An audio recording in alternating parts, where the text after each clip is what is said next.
the October 3rd morning session of the meeting for Johnston County Commissioners to order, and welcome those who are here in person, and also welcome those who are watching on YouTube. And as is customary for us, we will open with the prayer and the pledge. And I've called on Commissioner Smith to lead us in the prayer, and we have VFW Post 5955 from Selma to lead us in the pledge. So if you would please stand.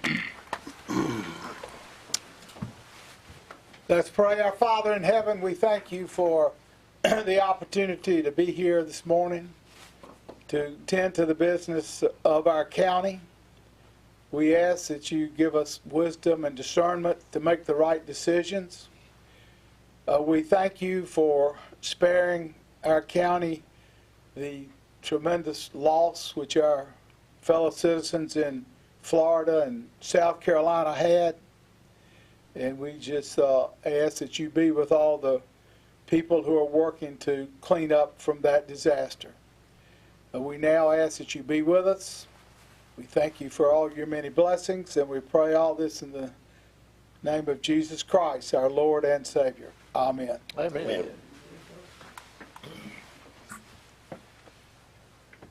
Amen. And salute. I pledge allegiance to the flag of the United States of America and to the republic for which it stands, one nation under God, indivisible, with liberty and justice for all. Be seated. Thank you. Thank you. very much. The first item up is approval and/or discussion of the agenda. I hear a motion to approve the agenda. Or any discussion? Mr. Chairman, I move the agenda be approved as presented. Second. We have a motion and a second. All in favor of approving the agenda, say aye. Aye. Any opposed? Agenda is approved. Next up, we have consent agenda items. I look for, I think we're going to have a change in the consent agenda, so I look for a motion for that. Mr. Chairman, I make a motion that we remove item C, the proclamation for National 4-H Week, item D, which is proclamation for Employee Appreciation Week, and we approve the consent agenda with items A, B, and E through I. Second. All right, we have a motion and a second to approve the modified consent agenda. All in favor say aye. Aye. Any opposed? Consent agenda is modified. We move to proclamations. When you gonna add? So we're going to do those right now. Okay, I Move didn't on to know that. So on the agenda where you're gonna do them. we'll do those now. So Okay. first I would call on Commissioner Ted Godwin to read the proclamation for National 4-H Week. Before I read it, Mr. Chairman, I'd like to say that every year at our annual conference, we have youth representing 4-H clubs from around the state, and I've always been impressed. We have a breakfast with these young folks, and it's very inspiring to see what they're doing and to see how far they've come and what they've accomplished. So I commend all of the 4-H members as well as the 4-H leaders. Let me read this proclamation. Whereas 4-H youth across the nation are leading efforts to solve problems in their communities and make a difference for their futures, and whereas 4-H is the largest youth development organization in North Carolina and the largest in the nation with over 6 million participants, and whereas 4-H in North Carolina claims 260,000 youth members and 13,000 volunteers, while Johnston County's 4-H program numbers reach more than 2,000 youth participants and more than 125 volunteers. And whereas 4-H, as part of the North Carolina Cooperative Extension System of NC State University and NC A&T State University, is a program where youth learn through opportunities that provide them hands-on experiences in 4-H's mission, mandates of science, engineering, and technology, healthy living, and citizenship. And whereas 4-H has connected youth and their communities with the innovative research and resources from our nation's 112 land-grant universities and colleges for more than 118 years, now, therefore, the Johnston County Board of Commissioners do hereby proclaim October 2nd through the 8th, 2022 as National 4-H Week in Johnston County. We urge the people of this county to take advantage of the opportunity to become more aware of this special program that enhances our young people's interest in their futures as part of Johnston County 4-H youth development, and to join us in recognizing the unique partnership between our county and our state university system. Mr. Chairman, I move we adopt this the third day of October 2022. Second. All right, we have a motion and a second to adopt the proclamation for National 4-H Week. All in favor, please say aye. Aye. Any opposed? Motion carries. Next up, we have Commissioner Tony Braswell, who's going to talk about our Employee Appreciation Week proclamation. Thank you, Mr. Chairman. Let me say this before I start. For 17 years now, I can say that we have the best employees of anywhere in the state. So we wouldn't trade not the first one of them for another one. So we appreciate the hard work. Johnston County Employee Appreciation Week. Johnston County employees represent 1,000 men and women working in 31 different service departments and agencies, devoted to making Johnston County a better place to work and live. And whereas Johnston County employees provide a multitude of services for all the citizens of Johnston County, and whereas Johnston County employees are both skilled and efficient in their jobs, making every effort to extend county tax dollars in the most effective way for the betterment of the county and its citizens, and whereas Johnston County government runs smoothly on a day-to-day basis, primarily because of the dedicated employees in each of the departments and agencies. Now, therefore, in appreciation for their dedication to the welfare of the citizens of this county, the Johnston County Board of Commissioners does hereby proclaim the week October 24th through 28th, 2022 as County Employee Appreciation Week. And Mr. Chairman, I move that we adopt this resolution this third day of October 2022. Second. All right, we have a motion and a second. Any other discussion or comments? If not, all in favor of approving the proclamation, please say aye. Aye. Any opposed? Motion carries. And before we move on, I guess a couple things. Once we modified the consent agenda, it threw me off there for a second. I did want to mention, it should be obvious if you're watching on YouTube that Commissioner Stevens is not here. She had some flight delays coming in from Tennessee, so she will be here this evening. And also, I did want to run through just briefly and hit the subjects on our consent agenda. We had approval of the minutes from August and September. We had some additions to the DOT system. We had approval of appointments to the planning board from Pine Level. We had some a surplus and donation of laptops to Johnston County Schools from the Sheriff's Department. We made several appointments to the Fire Protection District Commission, Firefighters Relief Fund Board of Trustees, and Child Fatality Prevention Team, and Moxinger Creek Service District Board, Nursing Home and Adult Care Community Advisory Board, and Tourism Authority. We also had some budget revisions for emergency services, the Sheriff's Department, and then the tax releases and refunds. So we want to make sure we got all that in there. Now is the time on the agenda for public comments. And the first up, we'll have the EMS discussing a new unit at Elevation Station, excuse me. Good morning, Mr. Good Chairman. morning. Good morning, Board. Good morning. Thank you all for the opportunity to be here this morning. We actually got two quick things, if that's okay. We're going to give a quick update on the storm from the weekend. All right. Mr. Jimmy Turbeville from 911 is going to do that, and then I'm going to turn it over to Josh Holloman to give that quick EMS update. So All right. thank you all. I'll turn it over to Jimmy. All right, thank you, Mr. Hubbard. Good morning. Good Good morning. morning. How are you?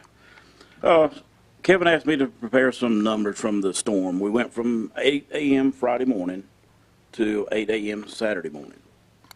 The total fire calls were 184. EMS calls were 92. That was during that 24-hour period. During that time, there were 954 calls to 911. So in that, we also separated, we had the busy time Friday afternoon. So I pulled out numbers from 4 p.m. Friday to 8 p.m. Friday. So out of the 184 total fire calls, 82 were ran during that 4-hour period. Out of the 92 EMS calls, there were 25 calls run through that period. And then as far as the 911 calls, there were 954 during 24 hours.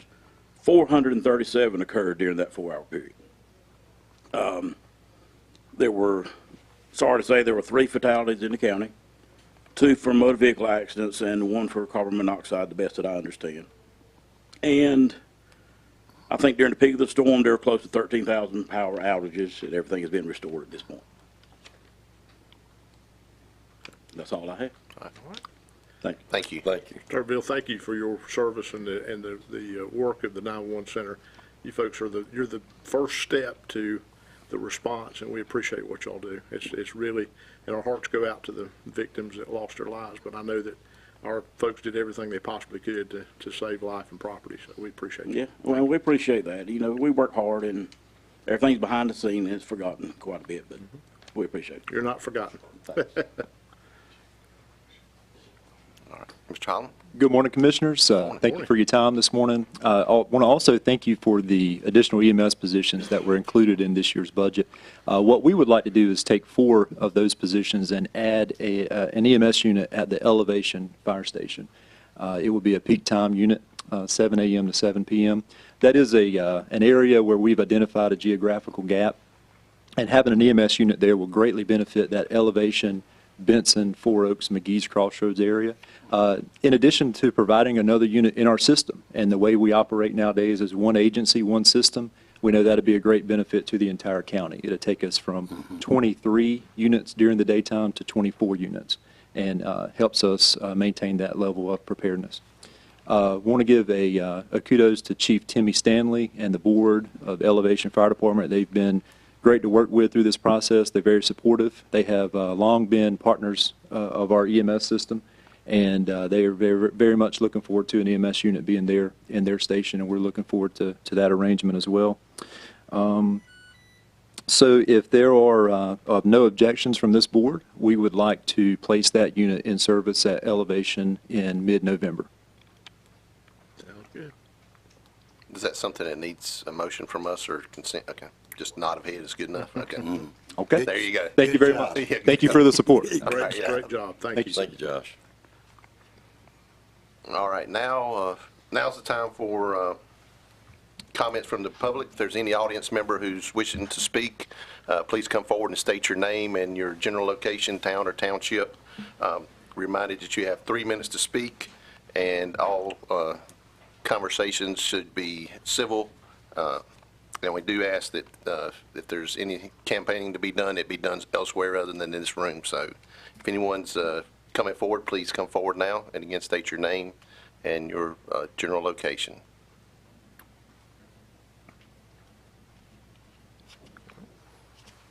Mr. Clayton? Yeah, Mr. I was Clayton, going to come say, forward. let's recognize Mr. Marty Clayton. Yeah. Mr. Chair, Commissioners, good morning. I wanted to obviously give the citizens of Johnston County an opportunity to speak, but I also very much appreciate the opportunity to be with y'all this morning. I just wanted to come and say thank you to you all and your teams. They've been recognized this morning. They are just a great team that you have in Johnston County, and that was demonstrated over and over again this weekend. And I just wanted to say that we value and appreciate the partnership. As already been alluded to, we had significant impact from the storm coming in Friday night, but as of Saturday evening, most of our customers had been fully restored, and that was a phenomenal effort. As also has been referenced and mentioned, our neighbors to the south and in Florida, South Carolina, have gone through extreme devastation, so our thoughts and prayers are with them. But again, my purpose for being here this morning is just to say thank you, and we value and appreciate the partnership from Duke Energy. Thank you so much. Thank you. Thank you. Marty, I tell you, you do a great job. Thank you. Thank you. You never have not responded back to whenever I ask you for help. I appreciate that. And how's your golf game? Not worth the darn. Okay. And I got a lot of people that could attest to that. Well, that's good because you're working and stuff. Yeah. Thank The you. storm was, Mr. Chairman, Yes, sir. can I make a comment? Marty, you and I go back a long way, Yes, sir. many different Yes, sir. places, many different things. Yes, sir. And when you get a big company like your company, a lot of times people get lost. Customers get lost. Information gets lost and ignored. You have always been there. You've always been available. You've always been prompt. Thank you. You've done a great job. I just want to thank you for what you do for our citizens. That means a lot. It really does. And And I would be remiss if I didn't recognize the great team that's behind me that, when I call them, they respond. I tell some of our team, I said, that's my hot stick right there. That's the only way that I get the power back on is through that right there. But when I call them, they respond, and I'm grateful for them and their support as well. But thank you. Mr. Chairman, Yes, sir. the storm was certainly not amusing, but there was some amusing anecdotes. I was listening to the news on the TV Saturday morning, and they were outlining Johnston County had 12,000 outages, Wake County had 55,000 outages, Cumberland County had 1,700, and one county east of us had one person. And I thought, wouldn't it be something that guy's listening to the radio and said, dang, that's me. One person. Thank you for what you do. Yeah, I would say too, this was as chairman, this was the first time I've been through something like this, so I do appreciate the level of communication and keeping me informed when I would call or text, and you call back on providing information, so thank you for that. Thank you. Thank you. Good to be with you this morning. Yes, sir. All right, anyone else? Madam Clerk, do we have any email? Oh, wait a minute now. Y'all switched places on me. No comment. Okay, no emails. Okay. Next up, we have a public hearing for Economic Development Incentive Grant for Project Nyer. I'm going to call on Chris Johnston, our Economic Development Coordinator, to come forward, and as he does, I will open the public hearing on this.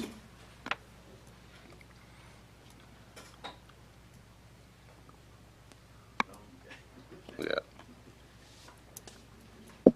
Good morning. As a follow-up to Duke and Marty, not bad from a guy from the Needmore community of Wake County, so not many people know where Needmore is, but anyway, it used to be they need more people there, kind of like EMIT, time spelled backwards. Good morning, county leadership. Over the past 12 months, the County Economic Development Office has not been able to respond and submit to over 50 investment and job creation projects due to the lack of building inventory. And this represents billions of dollars of investment and thousands of high-paying jobs. And the question for many communities is, how do you properly address this issue yet still be prudent to the taxpayers that we represent and serve? Many counties have purchased their own land and have built their own buildings. And this has been successful in many cases, but also puts the taxpayers at risk. Here in Johnston County, we've taken a more prudent and conservative approach where government is not competing against the private sector, but partnering. We've been fortunate to work with willing property owners to offer up their land for industrial development at no cost to the taxpayers. And this public-private partnership has been successful with the recent project announcement in the Forex Business Park last month. Yet the question remains before communities today is, how do we remain competitive in the economic development field, grow jobs here at home, and expand the tax base? Speed to market has never been greater, and this is something that you were made aware of and addressed in the 2022-23 budget. With the building lease program, that has been funded in the budget, developers work in partnership with the county to construct a Class A building to be marketed to potential counties considering clients to be considering Johnston County. This model has been extremely successful over in Lee County, and it hopes that it can be duplicated here.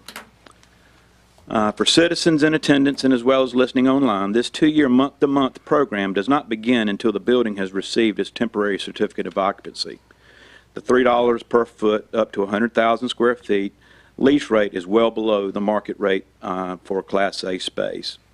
If the building is sold or leased prior to the completion of the building, which that is our hope, that the county is not required to make any lease payments in the building, and if any time during the 2-year lease period the building is sold or leased to the client, the county's commitment is immediately over. It is Al Nyer's desire to partner with the county with this program and invest in and build a state-of-the-art 260,000 square foot Class A facility that will be located on Walpat Road in the town of Smithfield. Nyer is a leading commercial real estate development with a design-build firm in markets throughout the southeastern U.S., and they have a very strong background that's focused on build-to-suit office, medical, industrial projects. In addition to the over $25 million industrial development, the project has the ability to create over 25 new jobs in the foreseeable future with an average salary of over $50,000. This far exceeds the current average of the county as well as the town. As with all economic development incentive grants, this has been vetted and approved by the Johnston County Economic Development Board, a board that consists of 14 business, civic, and community leaders that has representation from every municipality in Johnston County. As customary, this project and investment projections have also been vetted by Dr. Mike Walden, retired professor and economist from North Carolina State. His report shows that the monetary investment as well as the job creation and the ancillary job creation is projected to be in the thousands annually for the county. As County Attorney Jennifer Slusher will cover, the project needs to check 4 legal statutory boxes, and I don't really want to steal her thunder, but I like doing that from time to time. Does it meet the job creation requirement? Yes, 25 jobs, well above the county average. Does it meet the investment threshold? Yes, $25 million far exceeds the county policy of $5 million. Does it meet the competition for other location? Yes, Nyer's footprint stretches across the southeast and could be investing in other areas, but they selected us. Does the project meet the job diversification requirement? As many of y'all know, with the loss of over 5,000 textile jobs and manufacturing jobs in the mid to early 90s, Smithfield has been lacking in this area. So the answer to all these questions is an undeniable yes. The Johnston County Economic Development Board respectfully asks that the county commissioners vote favorably on this county economic development incentive grant and lease program presented to you before you this morning. At this time, I'd like to call on Ms. Jennifer Slusher to cover the legal language, after which I'll step back up and introduce Mr. Daniel Gunter with Al Nyer and invite him to make a few comments. Thank you.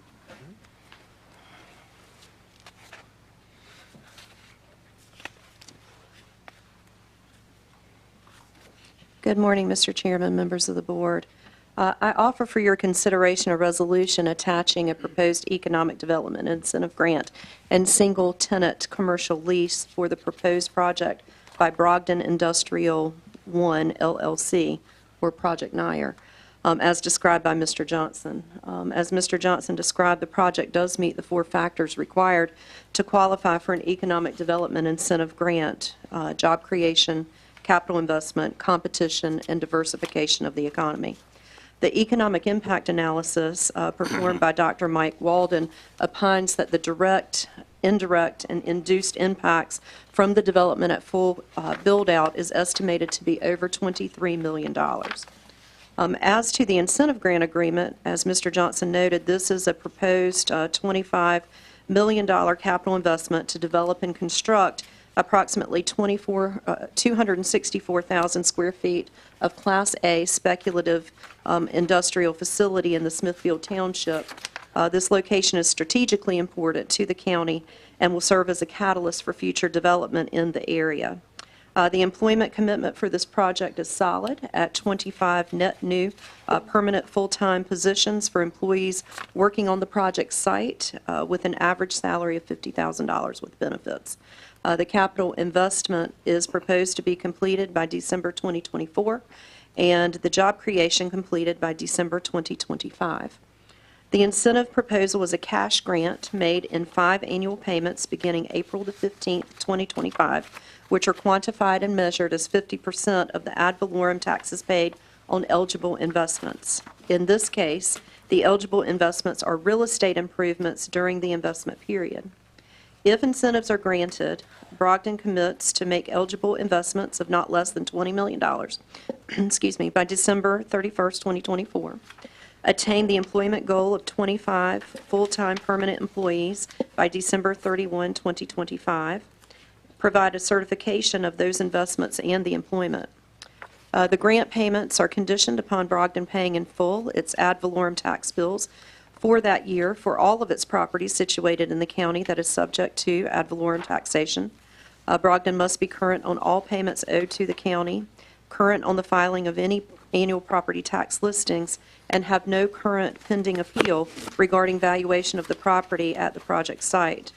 Brogdon cannot be in violation of any other obligations to the county, including all county ordinances and regulations. There are recapture provisions in the proposed economic development agreement if Brogdon does not carry out and maintain the terms of the agreement. As explained by Mr. Johnston, the grant agreement also provides for a single-tenant commercial lease not to exceed 2 years at $25,000 a month. If the building is sold, there's a recapture of those payments, and if the building is leased within 2 years, the lease will terminate and no further payments will be made. I'd be happy to answer any questions that you might have. I have one, Mr. Chairman. Would you clarify the fourth part of that qualifying obligation, the diversity? The diversification of the economy, Yeah. that is to make sure that we are creating jobs and that we are creating tax base within the county. That's the reason that we have Dr. Walden perform the economic development impact analysis. And in this particular analysis, at full build-out, the estimated projection is over $23 million. Still having trouble understanding the diversity. If we were Lenoir, North Carolina, and only made furniture here, are we talking about something other than furniture in that example? Not necessarily. What we're really talking about is we are creating tax base and that we're creating jobs. And it's within the target sectors of industrial, manufacturing, those types of things that economic development is so able to, we're able to or make grants for those types of investments. Okay. I'd always wondered about that diversity angle. And if you think about it, in this particular location, part of that diversification of the economy piece is this target location in the Smithfield area. Right. All right, any other questions? And just for me, so this is a two-part. One is the traditional, what we're used to is the 5 years, 5 50% years, real estate. And the newer piece is the lease. Speculative, Okay. yes, for the speculative lease program. The lease starts at the issuance of the temporary certificate of occupancy and terminates at the earlier of 24 months or when the building is sold or leased to an end user. And as Mr. Johnson explained, the goal is to have the building leased before the temporary certificate of occupancy is even issued to a third-party user. And I think, has that happened twice in Lee County? Is that 2 projects? Yeah. So similar to there, that they're leased before anything. That's the goal. Okay. All right, any other questions or comments? All right, let me get my instructions out here. If not, I would ask if there's anyone in the audience wishing to comment to come forward and state your name. Sure. Daniel, I apologize. Yeah, the intent is, like I mentioned in my presentation, some counties actually get into the game of building buildings, and that really puts some pressure on counties. For here, it's a great partnership. Just like in Lee County, they had 2 successful gene therapy companies, and Mr. Gunter is aware of both of those. Actually, I think he worked on one of them. And so the intent is to have those high-paying jobs locate here. But without just kind of selling out of an empty wagon, hopefully we'll at least have a wagon built by somebody that we can use, and it's our intent to have this thing leased prior to even us making a commitment to it. So at this time, what I'd like to do is introduce Mr. Daniel Gunter with Al Nyer. Good morning, Commissioners. Good morning. Appreciate the time this morning, and I'd be remiss if I didn't say I appreciate the partnership and the work by Chris and Jennifer. You guys know this, but they're outstanding, efficient. They know their business, and simply without the partnership with the county and with these grants, we would not be able to do our project here. We've looked in a lot of different places, and this collaboration, public-private, and these grants are making it possible for us to do this project here for the county and the citizens. So I'll leave it at that, and if there are any questions, happy to address those if I can. But once again, we appreciate you all's time and consideration. All right, any questions for Mr. Gunter? Thank you. Thank you. Thank you. All right, anyone else in the audience wishing to come forward and speak? Any final comments from the commissioners? Mr. Chairman, I just appreciate not only the work of Jennifer and Chris, but also the confidence shown by the company in coming to Johnston County. All right. I will now close the public hearing and turn it over to the board for discussion or motion. Pardon me, Mr. Chairman, I move to adopt the resolution approving the project summary for the Economic Development Incentive Grant and authorizing the county manager and county attorney to finalize corresponding agreement. I second it. All right, we have a motion and a second. Any other discussion? All in favor of the motion, say aye. Aye. Motion carries. Next up, I'll call on Chris Johnston to come back forward and present the economic development on the Galat Motorsports State Relief Grant Funds. Good morning again, Commissioners. As was covered back in February of earlier this year, Galat Motorsports was able to receive assistance from the federal government, as well as passing through to the Department of Commerce due to the COVID situation and the loss of income that the motorsports industry went through. If you remember a couple of months back, there was a big to-do with North Wilkesboro receiving these funds and was able to regenerate their track. I think Dale Jr. was involved in that sometime, but it's the same type of funding, and just want to let you know that Commerce has received that. The county has been awarded, but it requires the local government to receive these funds from the Department of Commerce and then disperse them through to the recipient, which is Galat. Again, this is just a pass-through between Galat sharing the information and then us passing it up to the Department of Commerce. It's basically showing them exactly what monies they've lost during that tenure. And so I just want to let you know that we've successfully received those funds from Commerce and just need to go do the proper steps to disperse those to the company. So thank you. I'd be more than happy to answer any questions. Any questions? Okay. Do I hear a motion to approve? Mr. Chairman, I move to approve and accept the Motorsport Relief Fund grants from Galat, for Galat, and approve the associated grant agreement, sub-agreement documents. Second. All right, we have a motion and a second. Any other discussion? All in favor of the motion, say aye. Aye. Any opposed? Motion carries. Next up, we have a proclamation for Domestic Violence Awareness Month. And I believe Ms. Kate Johnston is here representing Harbor, but I will call on Commissioner Harris to read the proclamation. All right, thank you, Mr. Chairman. The proclamation for Domestic Violence Awareness Month, October 2022. Whereas home should be a place of warmth, unconditional love, safety, and peace. However, tragically for many Americans, these are blessings that are tarnished by violence and fear. And whereas domestic violence touches the lives of Americans of all ages, leaving a devastating impact on women, men, and children of every background and circumstance, with a family's home becoming a place of fear, hopelessness, and desperation when a woman is battered by her partner, a child witnesses the abuse of a loved one, or a senior is victimized by family members. And whereas domestic violence remains a major public health, social justice, and human rights issue requiring particular attention, and its interventions must be with the inclusion of both women and men at all levels. And whereas there is an urgent need more than ever to get involved, and whereas the wide prevalence of domestic violence and assault, sexual assault, along with shocking violence and inaction around these issues compels all of us to come together and get involved and to end the abusive violence in our relationships, in our families, and in our communities. And whereas since 1984, Harbor Incorporated has been actively involved in addressing domestic violence in our community and has collaborated with numerous people and groups to respond, educate, and bring awareness to all people about domestic violence. And whereas Harbor Incorporated serves approximately 3,000 direct victims and others annually, would like to invite everyone to support October 2022 as Domestic Violence Awareness Month.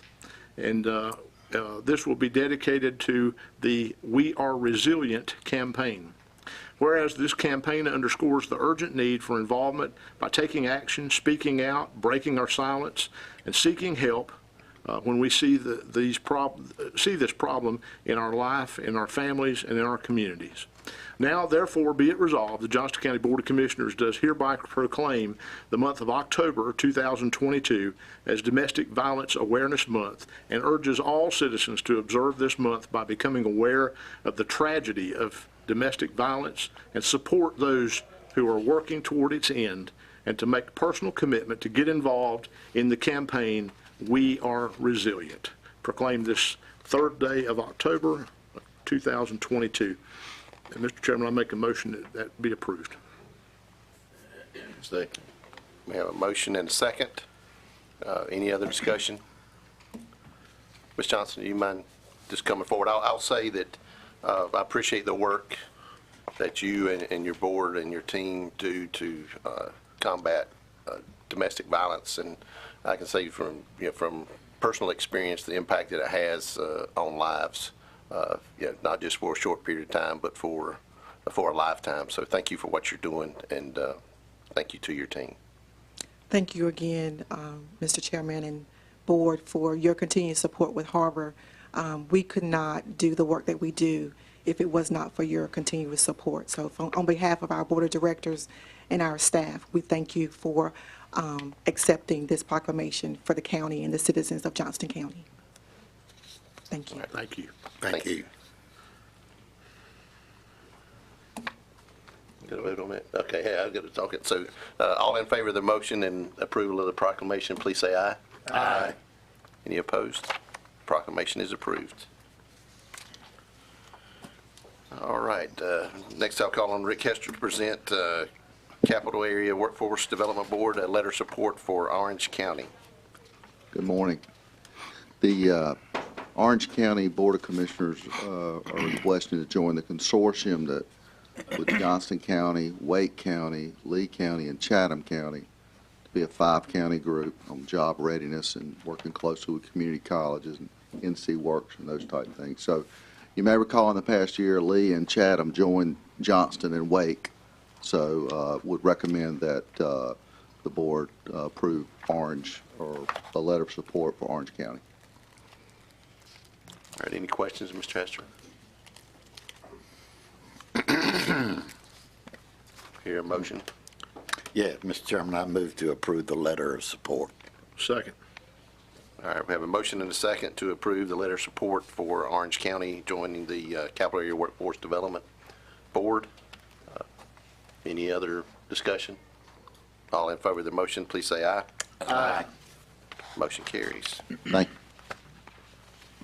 All right, next up is the appointments. So we had some ones we approved earlier on the consent agenda, and now we have, looks like 3 boards where we have more applicants than we have positions open. Those are the Boone Hill Firefighters Relief Fund Board. There's 1 position open there and 2 applicants. The Johnston County Heritage Commission has 9 open positions with 11 applicants, and the Planning Board has 1 position open with 2 applicants for us to consider.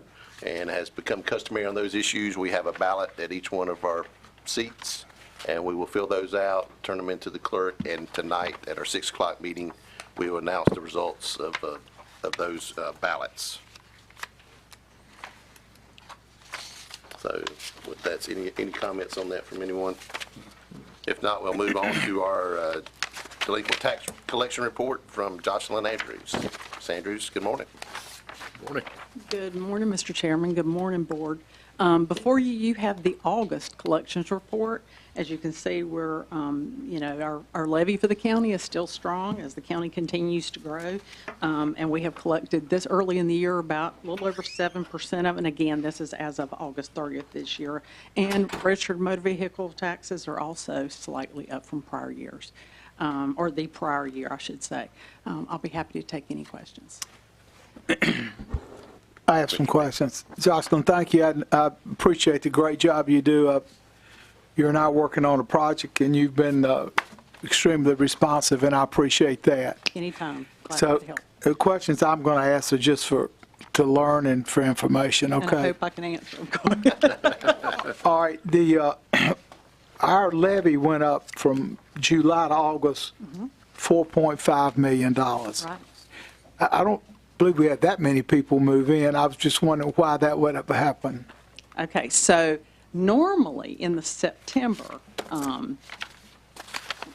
month, we get our public service levy that comes from the Department of Revenue. So let me give you a little background there. The county appraises and bills for everything that's real property, personal property, et cetera, in the county. However, the Department of Revenue provides levy amount or value amounts for public service, which includes a lot of infrastructure things that are owned by private industry, so such as power, cell phones, phone, transportation, railroad, that kind of stuff. So that part, the portion of the levy is valued by the Department of Revenue. We get that normally. It's usually really early September, very late August, but early September, and that amount usually jumps. You see that jump in the September, but because it came in early this year, that's why it jumped in August. And so we wouldn't necessarily expect any jump like that going forward. No, sir. It should remain fairly consistent throughout the rest of the year. Yeah, and for you and Chad, I just was reviewing, our budget was $164 million, 164.5, and this is 169 million. That was a 4.5. Excuse me, I used the wrong figure before. That's the 4.5 million increase in our levy above budget already. So that's a substantial thing that was worth noting. And keep in mind, and you and I've had this discussion, I think a couple months ago at this same meeting, is our levy amount is based on 2019 values. So, and we cannot change that till the next reval, which will be in 2025. Yeah. So. Thank you. You're welcome. It's interesting to note we finally found one entity that's more powerful than the railroads, and that's Department of Revenue. No comment based on my prior history of my prior employment. Any other questions for Ms. Andrews? Thank you very much. Thank you. All right, next item on the agenda is manager reports and comments. Mr. Pester? Right, have none today, all right. Next up is board reports and comments. Commissioner Harris, I think you have an item for us. Yes, sir. Thank you, Mr. Chairman. As you all know, we accepted requests for qualifications for interested design firms to evaluate the property at the site where the detention center was built in order to put a future logistics and warehouse facility, also a county maintenance facility as well. And so we were able to come to a conclusion on that after interviewing with those folks. We narrowed it down to two, and I'm drawing a blank of they both have similar names. It's CRA. CPL is the first one that okay. So CPL is the company that we, as a group, wanted to recommend to the Board of Commissioners. If they're okay with that, and if you have any questions, we'll try to answer those. I looked at those. They're very different companies. One had 6 people, and one had 300 or 400 people. Which one is the CPL?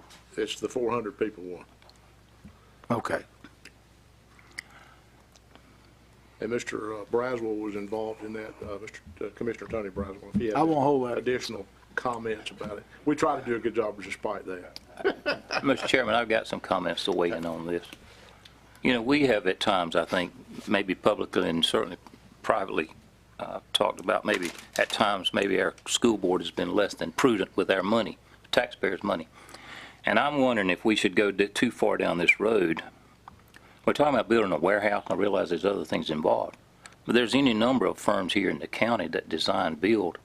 I don't understand why we spend this much money on an architectural firm to build a warehouse. I mean, I can think of a half a dozen right off the top of my head between here and Goldsboro that could build this type of facility. We could get Daniel to, oversee the inclusion of office space and that sort of thing. I just hate to spend this kind of money that could be going towards boarding a slab. Mr. Chairman, Yes, sir. there's a whole lot more than just designing a building. It's due diligence that has to be done. It's environmental that has to be done. And we want to make sure that, first of all, we can build it there. And that's what this company, part of their charge is to do. And the due diligence is very, very important. The only thing that I would say is we sent out requests for qualifications, and we got those qualifications back in, and I feel as part of being on the committee with the county staff that these are the things that we need to be done. We can't just walk out there and put a building down. We got a lot of things that has to be done. Did they give any kind of estimate of what it would cost to do this design work? Yeah, I don't think at this point we asked for a price. No, It's a request for qualifications, and then the price negotiation will come after the fact, after a firm is selected, which is customary to this type of process. I'm just concerned that it's easy to spend other people's money. And when I looked at the Mr. Smith was talking about, we looked at their pamphlet, if you will, their proposal, and I looked at the building, the style of the building, and I thought, my goodness, why would we want to put that kind of money in this kind of facility? I envision a metal building with offices and that type of thing. Maybe I'm off base, but it's easy to spend other people's money, folks. Well, I don't think, Commissioner, I don't think, with all due respect, I don't think it's about, trying to spend other people's money. What I do think it is, it's about getting it right. And I think that this is a 40, 50-year process that shouldn't have to be addressed again for at least another 30, 40 years. So if we evaluate the properties correctly and we lay this thing out to where it works efficiently, it's more than just sticking up a metal building out there and hoping for the best. I mean, I feel like we're building something that's going to last and serve the county for many, many years to come. And people will either praise what we've done 20 years from now, or they'll curse what we did 20 years from now, because we'll either have done it correctly and right or not. And to add to Vice Chairman Harris's comment, we're not even sure we can put a building on there. What the kind that we want. And so this is part of the process, and in all due respect, I don't think we're wasting money, Commissioner. No. All right. Any other comments? Yeah, Ted, I want to say something. I don't want you to take offense at what I'm getting ready to say. We're not spending other people's money. We're spending our money. We're stewards.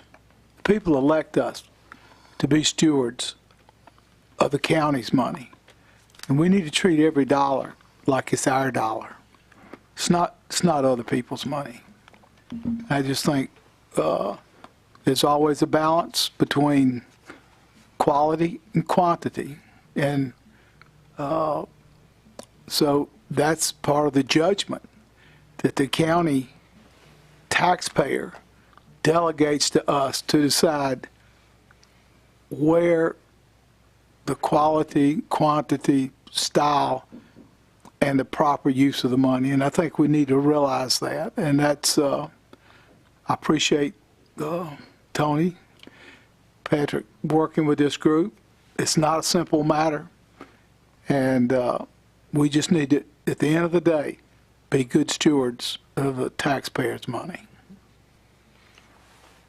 I would just, Rick, you want to step forward? I was just curious if there's any other considerations as far as going one way or the other as far as dollar value of construction. I'm pretty sure the building code there are exemptions in the building code if it's under a certain square footage or a dollar value from design, but this would certainly exceed that.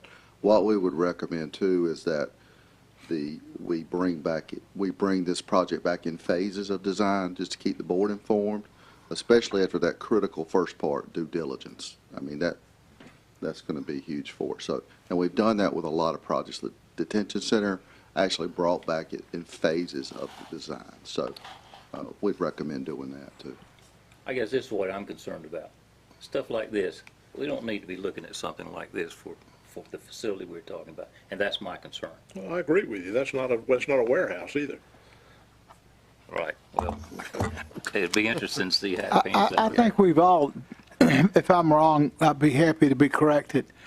I think we've all sort of agreed that the architectural style that we have out there today is something we would extend on the campus that's out there. I would agree with that. Yeah, I call for question. All right, I was going to say, Commissioner Harris, do you have a motion?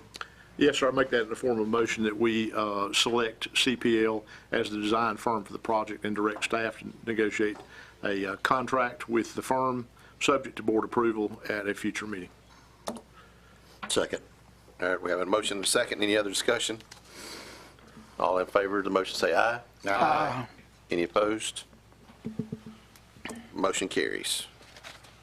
All right, I'll start. Commissioner Dickey Braswell, any comments for this morning? My throat, my voice, All right. something on the go. All right. Yes, Mr. Chairman.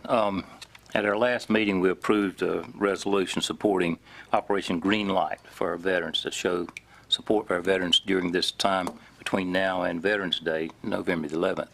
And we urge all the citizens and the municipalities in the county to demonstrate their support for veterans by illuminating their facility with green light bulbs, their porches at home, maybe around the public buildings, from now until Veterans Day.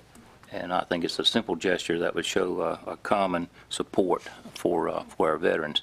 And along that line, I would also remind everybody that this year, I think we're going to have it in person and not virtual, the Veterans Day celebration and observance at Triple S High School in the gym on November 11th at 11 o'clock. That's on a Friday, I believe. And urge all the citizens to come, and the veterans and their families will be given a tribute as well as a free meal there at Triple S. So we thank the school system for partnering with the county and the veterans organizations throughout the county and look forward to that celebration. Operation Greenlight. And I noticed Mr. Chairman already has a green light on his porch. I do have one.